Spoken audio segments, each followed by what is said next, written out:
భద్రాచలము పుణ్యక్షేత్రము అంతా రామమయం. భక్తుడు భద్రుని కొండగా మార్చి కొలువై ఉన్న స్థలం.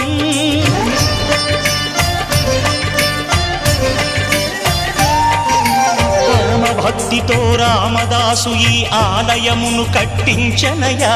సీతారామ లక్ష్మణులకు ఆభరణములే చేయించనయా. పంచవటిని ఆ జానకి రాముల పర్ణశాల అదిగో. సీతారాములు జలకము దాడిన శేషతీర్థమదిగో. రామ భక్తితో నదిగా మారిన శబరి ఇదే.